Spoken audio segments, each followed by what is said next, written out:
कहानी है रामपुर गांव की, जहां के मर्द महिलाओं को हमेशा नीचा दिखाने की कोशिश में रहते।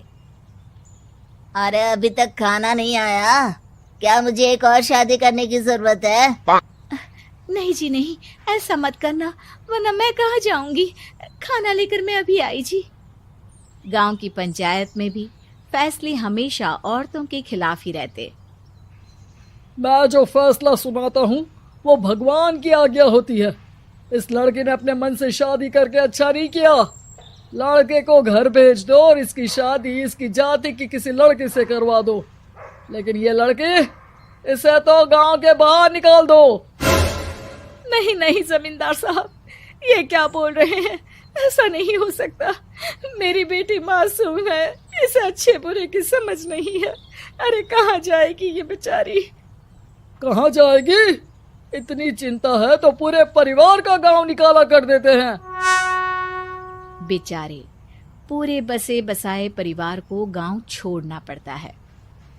चाहे जो हो, अगर बेटियों को कंट्रोल नहीं कर सकते तो गांव में रहने का कोई मतलब नहीं है।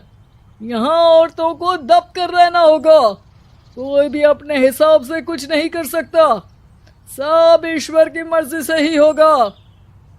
तभी गांव का एक आदमी दौड़ा दौड़ा आता है। सरपंच साहब, जमींदार साहब, वो कालिया है ना, उसकी बेटी पढ़ने के लिए शहर जा रही है। अच्छा, ये कब हो गया? और कालिया की हिम्मत कैसे हो गई ऐसा करने की? लेकर आओ उसे और उसकी बेटी को। बस फिर क्या था, हाजिर हो जाते हैं कालिया और उसकी बेटी सरपंच के सामने। अरे कालिया, ये क्या सुनने में आ रहा है? बेटी को इंजीनियर बना रहा है तू? और ये बता, गांव में तो स्कूल नहीं है, फिर कहां से इतनी क्लास पास कर गई तेरी बेटी? राधा, जो कि कालिया की बेटी है, उसे लगता है कि सरपंच उसकी तारीफ कर रहे हैं। सरपंच जी, मैंने ऑनलाइन पढ़ाई की है, डिस्टेंस लर्निंग से। सभी में मैंने अच्छे नंबर पाए हैं, जिसे देखते हुए शहर की इंजीनियरिंग कॉलेज में मुझे स्कॉलरशिप मिली है। वाह जी वाह, क्या होती है ये? पहले तो ये बताओ, फिर आगे की बात करते हैं। पूरा गांव राधा की बात सुन रहा था और राधा बोलती जा रही थी। तो ऐसे मैं फ्री में एक अच्छी शिक्षा लेकर गांव में जो कुछ परेशानियां हैं, जैसे बिजली, पानी और इंटरनेट जैसी समस्याओं के लिए काम करूंगी। मैं गांव को शहर से जोड़ने के लिए पुल का निर्माण करवाने का प्रस्ताव रखूंगी। मुझे पूरी उम्मीद है कि जल्द ही हमारा गांव भी तरक्की की राह पर चल पड़ेगा। राधा की बात सुनकर सारे गांव वाले ताली बजाने लगते हैं। सरपंच को समझ नहीं आता कि वो क्या करे। चुप रह नादान लड़की, गांव के खिलाफ जाने के लिए तुझे गांव से बेदखल कर दिया जाएगा, वो भी पूरे परिवार के साथ। और हाँ, अगर ठीक से गांव में रहना चाहती है तो ये पढ़ाई लिखाई छोड़ दे।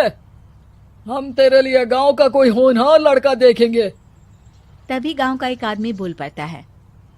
अरे नहीं नहीं सरपंच जी, राधा बिटिया जो बता रही है, अगर वैसा हो जाए तो हम लोगों को पैसा कमाने के लिए बाहर नहीं जाना पड़ेगा। हाँ जी, और ना ही कोसों दूर पानी के लिए भटकना पड़ेगा। हमारे बच्चे भी अच्छी पढ़ाई कर सकेंगे और आगे बढ़ेंगे, ना कि हमारी तरह खेती करते बैठेंगे। क्यों गांव वालों, राधा बिटिया का साथ देना चाहिए ना। सरपंच देखता है कि गांव राधा के साथ है तो वो चुप हो जाता है। वो घर आकर अपने सलाहकार से बात करता है, जो बहुत ही चालाक किस्म का इंसान होता है। अरे सरपंच साहब, आपको बहुत ही होशियारी से काम लेना पड़ेगा। एक बार गांव तरक्की कर गया, यहाँ के बालक पढ़ लिए तो कोई ना पूछेगा आपको।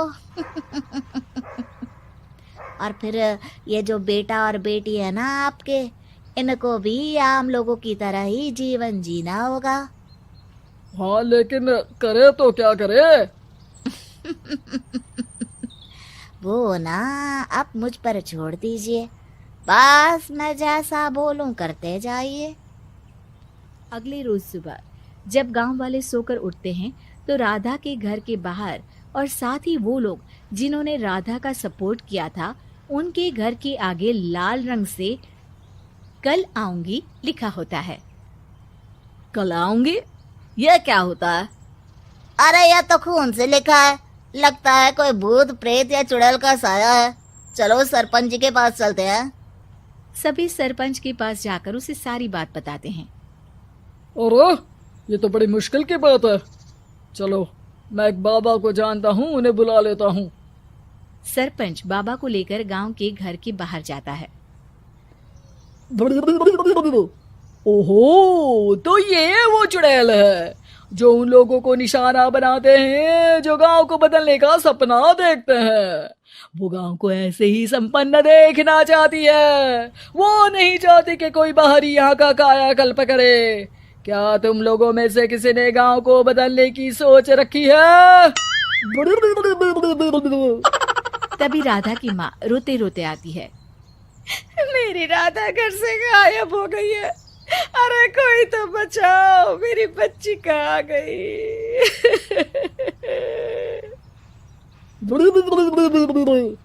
ले गई वो चुड़ैल, तेरी बच्ची को ले गई। अब वो उसे श्रापित करके छोड़ेगी, उस पर चुड़ैल का साया हो जाएगा। तभी बुरी सी हालत में राधा भी वहां आ जाती है। उसके बाल चुड़ैल की तरह फैले होते हैं और कपड़ों में खून लगा होता है। सभी राधा को देखकर डर जाते हैं। माँ, पता नहीं मुझे कौन उठा कर ले गया था। अरे दूर दूर हो जा चुड़ैल, अब हम लोग इस गांव में नहीं रुकेंगे। अरे कैसे बातें कर रहे हैं आप? कल तो आप मेरे भरोसे गांव का हुलिया बदलने, अपने बच्चों को पढ़ाने और तरक्की उन्नति की बात कर रहे थे, तो आज क्या हो गया आपको? ये फिर तुम लोगों को बहकाएगी।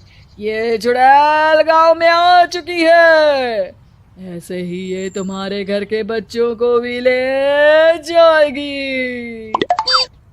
गांव वाले राधा को गांव से बाहर निकाल देते हैं। उसके माँ बाप रोते रहते हैं, लेकिन गांव वाले नहीं मानते। मैं भी अपनी बहन के साथ गांव के बाहर रहूंगा, लेकिन वो पढ़ाई नहीं छोड़ेगी। वहीं सरपंच के घर पर सलाहकार कहता है। देखा, सांप भी मर गया और लाठी भी नहीं टूटी। लेकिन अगले ही दिन सरपंच के घर के बाहर भी वही शब्द लिखे होते हैं। और फिर सरपंच की बीवी कहती है, हमारी बेटी को किसी ने अगवा कर लिया है। तभी राधा का भाई वहां आ जाता है। अरे गांव वालों, मैंने सरपंच जी की बेटी को देखा था। वो चुड़ैल उसे उठाकर ले जा रही थी।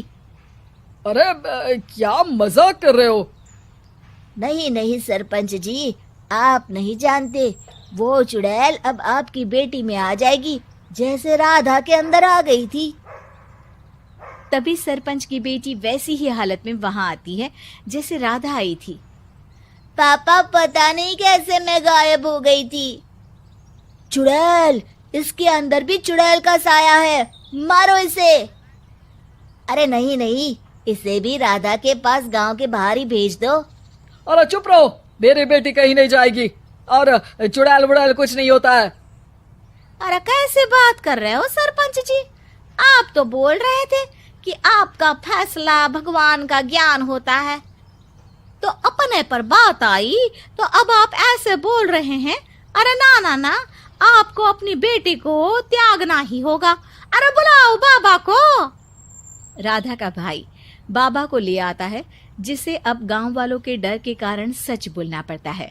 मैं कोई बाबा नहीं हूँ, मैं तो मोची था। ये सलाहकार महोदय ने मुझे कहा था एक्टिंग करने को।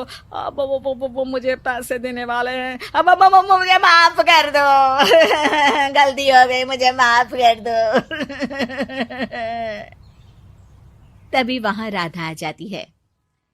देखा सरपंच जी, जब गांव के बच्चे साक्षर होंगे तो आप जैसे लोगों की चालाकी नहीं चलेगी।